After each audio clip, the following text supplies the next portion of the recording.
మంత్రి గారు కూర్చోండి కూర్చోండి మంత్రి గారు ఉమేష్ గారు చెప్పండి. అధ్యక్ష, ఇప్పుడు గౌరవ సభ్యులు అంటే క్వశ్చన్ కూడా చాలా అంటే క్వశ్చన్ అడిగేటప్పుడు ఒకసారి లాస్ట్ 5 సంవత్సరాలు కూడా వాళ్ళు గవర్నమెంట్ ఎప్పుడు కూడా మీరు ఇచ్చినటువంటి అవకాశాన్ని ఉపయోగించుకోరు. ఎందుకనంటే బీఆర్ సంస్కృతి అన్నది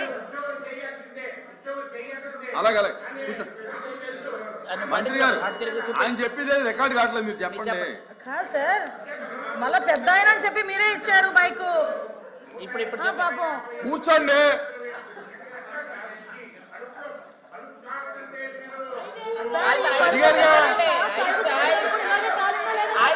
అడిగారు నా కూర్చో అమ్మా, చెప్పండి కూర్చోండి. మీరు ఎప్పుడు ఇచ్చినా అంతేనా ఆయన మాట్లాడుతుంది. కూర్చోండి. అధ్యక్ష, ఒకటి గౌరవ సభ్యులు మాట్లాడారు. అధ్యక్ష, మంత్రి గారు గౌరవ సభ్యులు మాట్లాడారు. నేను గౌరవ సభ్యుడికి ఏం చెప్తున్నానంటే చాలా ఆవేశంగా కడుపు మంట గురించి మాట్లాడుతున్నారు. ఇదే కడుపు మంట లాస్ట్ 5 సంవత్సరాలు కూడా పనిచేసింది.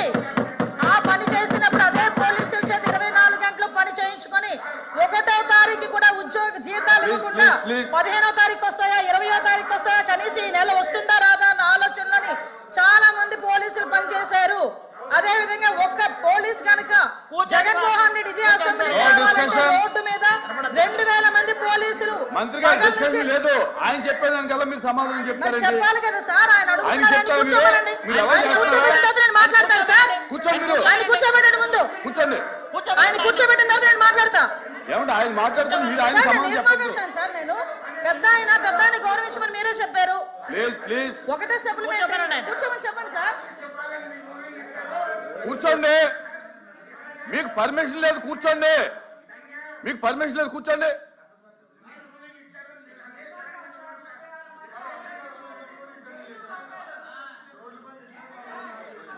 ఆయన మాట్లాడిన దానికి సమాధానం చెప్పాల్సిన బాధ్యత మంత్రిగా నా మీద ఉంది. అంటే ఎవరు అడిగితే వాళ్ళకి చెప్తారా? మీరు మైక్ ఇచ్చారు సార్. మీరు మైక్ ఇచ్చారని అడగమని నాకు సమాధానం చెప్తాను. నేను చెప్పండి.